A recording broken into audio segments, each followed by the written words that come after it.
Comment ça va? Eh ben, bien, c'est le matin pour nous. Oui, mais tu sembles très bien. Jean-Philippe, great to see you.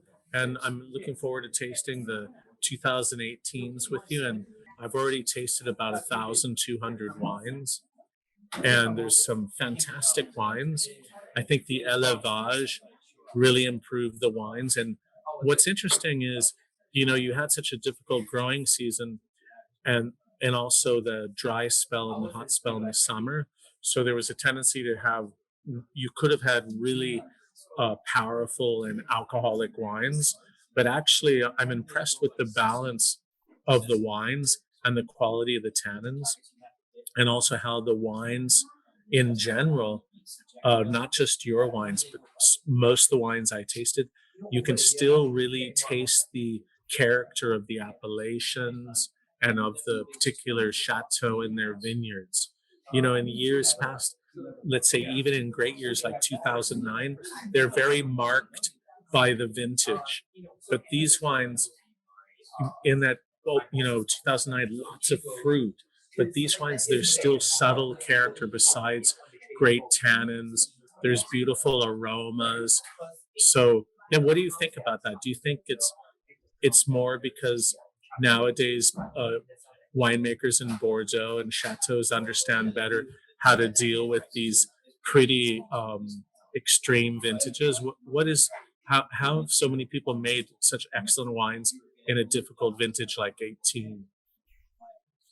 No, first, when you just said that the 2009, for example, with the fact that the vintage is stronger than the terroir, and in 2018, of course, with such extreme situation during the spring, with a very humid and wet spring, and with a very dry and hot summer, and especially August and September, when you have such extreme situation, in fact, suddenly the terroir plays his own role, if I may say,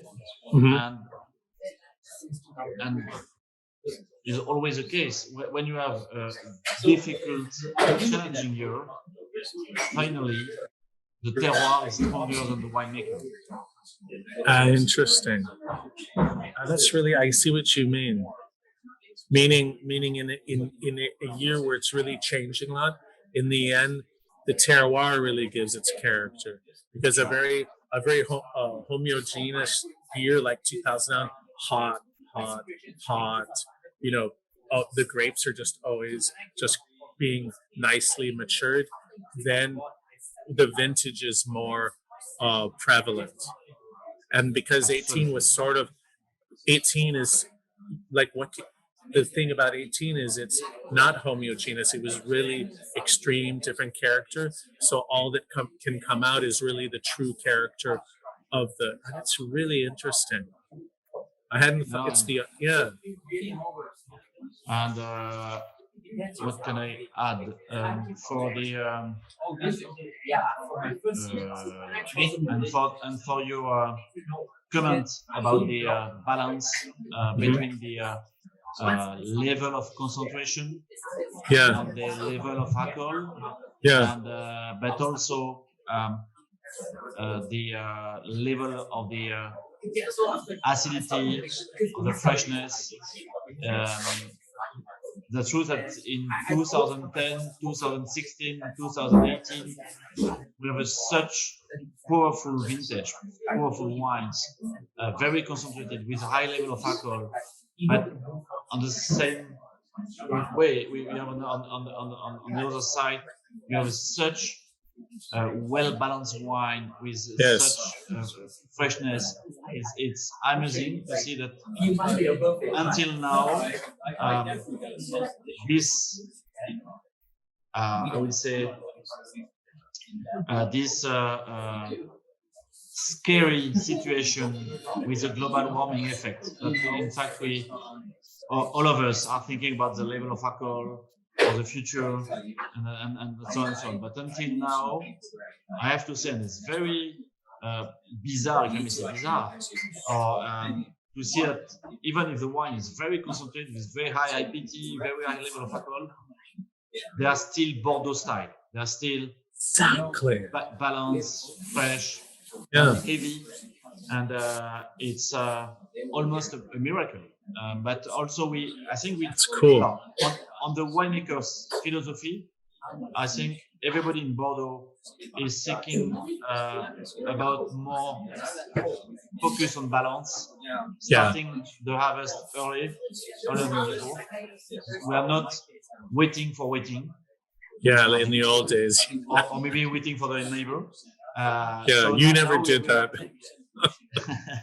We are more focused to get this balance, start earlier, less green harvest, less to remove the leaves, less effeuillage.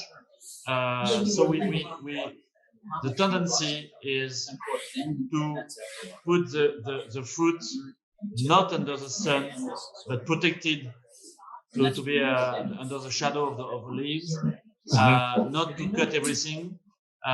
So to be more natural, finally. Yeah. And also, since now a few years, so you have to know that between, I would say, for Haut-Brion, between 88 and almost 2008, we stopped fertilize the vines. So for more than 20 years. So now the vines suffer a little bit that they need something to eat, you know. Yeah. And so we restart to fertilize also the vines, and it's also I think the best solution for the vines to have the energy to fight against this extreme situation. Well, that's really wow. It's so interesting because you remember the old accepted wisdom or philosophy was that the vines had to suffer and to produce less crop, and now you have to rethink it a little bit. In that now it's it's really has to be strong enough to combat these conditions. Oh, so interesting. And probably New World, let's say parts of Napa Valley where they were already pushing it so much, then even if you give too much fertilizer or then the vines are so it's a real balance. You can't give too much, and you have to really have it in balance, right? Absolutely. No, it seems that now I think we change our philosophy because finally maybe we forgot something. We make wine to be drunk and not to be tasty. Well, let's try the first wines. Should we start with the Yes. Quintus then? Did you have the Dragon and the Grand Vin? No, unfortunately, I don't have the wine with me. So don't worry. I have all the wines in my mind. Okay. Yeah. So, anyways, do you want to go over the second wine as well, or Dragon? Yeah. Dragon first, yes, if you want. Yeah. Sure. Yes. So, I thought that the second wine was really well done this year, and honestly, it was almost hard to believe it was the second wine. Very well made. With were you making the selection more on the maturity of the vines, or was it on certain parcels? No, it's mainly on the location. So I know for Quintus, we have a real hill. Mean that we have something who looks like Burgundy with a real slope. Not like That's right. And so on the top of the tertre, if I may say, is the equivalent of the Grand Cru. On the middle of the hill is the equivalent of the premier cru, and at the bottom of the hill in the valley is a village. And so since we booked the two estates, in fact we always now doing the same thing. The 1/3 of the top of the hill is a Grand Vin. The second third in the middle is a second level, and the bottom is a third level. Okay. So now with the Quintus, for me, this is clearly the best Quintus you've made, and really wonderfully polished tannins. But at the same time, I like the complexity. You know, the palate has more than just fruit. It has so much like forest floor, mushrooms, you know, bark. It's very complex. And I think that, you know, that's been over time, you getting to know the terroir there. I've been there many times, as you know, with you a few times. But, you know, what is it? What do you think in 18? How did you get such, you know, richness, but at the same time, not just fruit? There's lots of sort of more, you know, terroir character. First, as you know, we merged two estates. Because we booked one in 2011 and the second one in 2013. So finally, it took 5 years because before we built this estates. And so since we've created a new estate, of course, but also new wines. So with all the parcels now we have selected for making the Grand Vin, we are I would say on the way to create a wines with his own characters from his own terroir. So it's truly fascinating for me, finally, to create in Bordeaux a new wine, a new Grand Cru, if I may say, and now year after year you can follow the I will say his creation, and now since 2018, now the wine has its own identity with its own personality, and also, of course, year after year we manage to get something special in Saint-Emilion, because Saint-Emilion is not an easy terroir. So if you want something enough strong with still elegance, it's really challenging, because naturally the wine from Saint-Emilion, if you leave the wines, is a little bit tough. It's a little bit you need to polish the wines, and so finally with the élevage, the 2019 has been polished and now is very refined, very elegant, and it's an amazing wine. But I like also it still has some of that sort of soft and flamboyant character of La Rosée. Like it really has that flavor, but then it has this linear line through it as well that La Rosée didn't have. So like you say, you've really created, you know, you probably took time to figure out, you know, what works best, and it wasn't just blend the two. Yes, we have hopefully we have this synergy between the dip of ex Terre d'Auguay and the aromatic and complexity of La Rosée. I agree with you to say that this is the best vintage of Quintus, for sure. Yeah. Okay, so now we go to La Chapelle then. La Chapelle. So again, It's very, very typical La Mission with all the iodine and like a coquillage and then fruit. And but was it difficult in where you guys are? Was there much problem with droughts because of the hot and dry weather and your gravelly soils?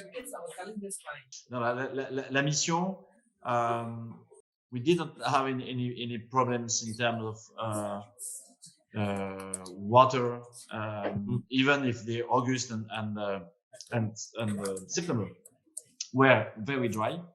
But in fact, we had a rain at the beginning of September, hopefully. And finally, the level of alcohol was a bit lower than we expected, and hopefully, Yeah. And the wine, as you said before, is something miraculous. It's a miracle to get this balance with such level of alcohol, with such level of acidity, and the wine is still easy to drink. If I may say, it's not the right word, but so I totally agree. And is the IPT, that's the intensity of tannins, phenolic compounds, is it higher than other years? Like what level is it at? Like just comparison. The maximum we got it was in 2010, around 80, and for the 2018 we are between 75 and 80. So quite high for us. But that must be the quality of the tannins, because they're ripe but they're not heavy. There's still a nice sort of firmness to them. Yes, but also we've decided to start quite early, in fact, the harvest, especially for the Merlot. For the Merlot, if you want something on the fruit, you have to pay much more attention to start the harvest at the right moment. Now I'm tasting the Grand Vin La Mission, and I'm surprised how, I don't know, it's refined. It's like refined. You know, the tannins are intense, but then you taste it and it's sort of agile, just sort of floats along. Like and it's savor, savory, where you want to drink it. Like, how did you get that balance in it? Like, if you compare the 10, you know, it's quite, and this, you get the tannins, but then it's just so beautiful and, you know, and fresh and savory. Is that something special in 18 because you picked at different times, or like how did you get that, a wine like that? You know, first when you finish the alcohol fermentation, you have to follow with a lot of attention the extraction. We believe that the right components should come very easily. So we don't believe in the very long maceration. Mm-hmm. We believe in the short maceration to keep this balance. What about, do you use the vin de presse? Do you use the press wine? Yes, but few. Okay. Is never above 5%. It is usually between 2-3% maximum.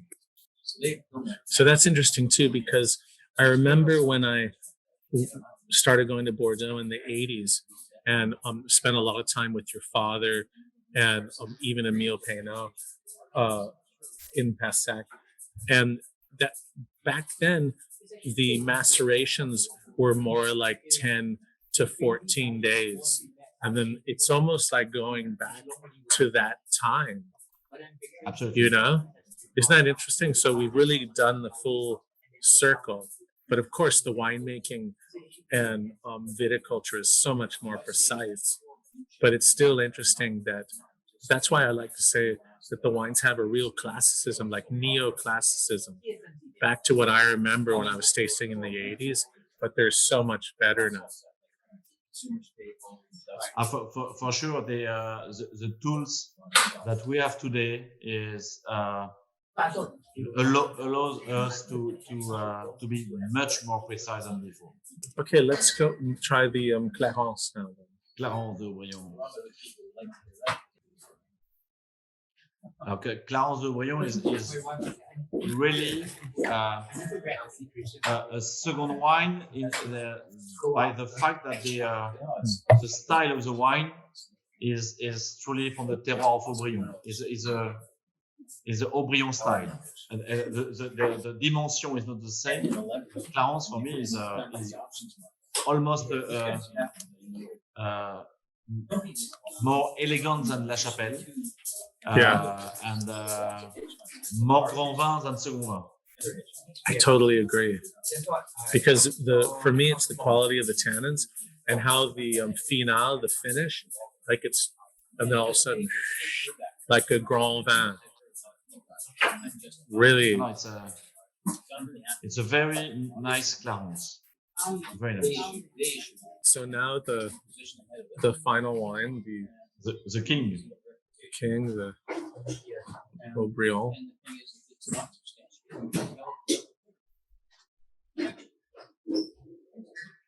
Yeah, it's so complex already on the nose.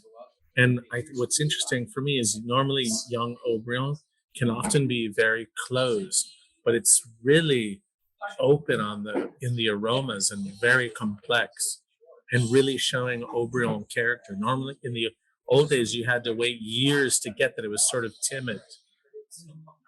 Yes, and so usually it's the case for Haut-Brion, and usually, of course, after the bottling process, the wine is a bit tight. It's a bit.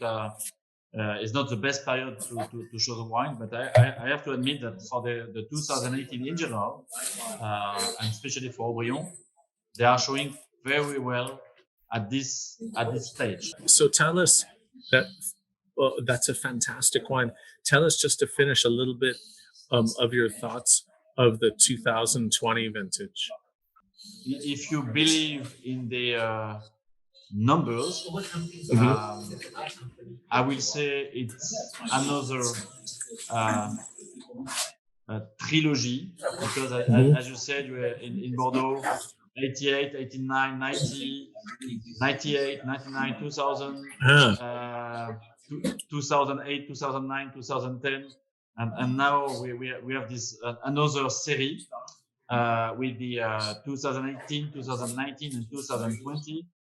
And 20 is.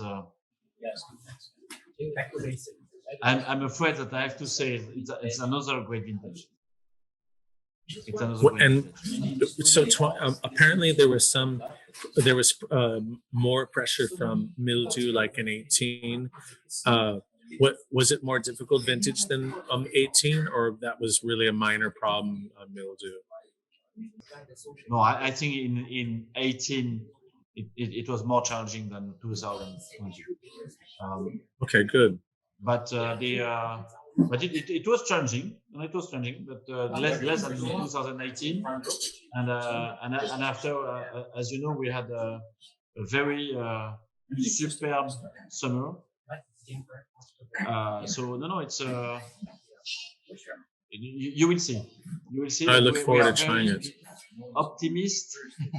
Very optimist, and very proud of what we have done. And so, but I think in general in Bordeaux, and something is good sign is when all the winemakers say nothing. Oh, that's good. You're a good sign. Yeah, I agree. You're absolutely true. It's true, over the years when they don't say a lot, it means that generally they think it's pretty good and they're in agreement. And interesting. All right, well, I look forward to tasting the 2020 barrel samples with you. Unfortunately, is not yet we are not ready to travel this year, but we will send you, of course, samples for 2020. Like last time. Yeah, we'll taste in May or so, just like last time, or April, whenever you guys think the wines are ready to take a look at. So listen, thanks again for the tasting, and the wines were fantastic. Of course, Haut-Brion and Clarence for me were the highlight. Clarence for a second wine is almost too good, but that's a good thing for everyone. And Quintus was fantastic. I think that Thank you, that's sir. is really exciting. You really, it really has its own personality and character, and I hope that more people start recognizing Quintus as really, one of the top wines of Bordeaux, but also Saint-Emilion. Okay, mon ami, merci encore, and great to see Merci you. encore. See you in good form. Et compliment pour Thank le vin. you. Okay, ciao. Merci. Merci encore à toi.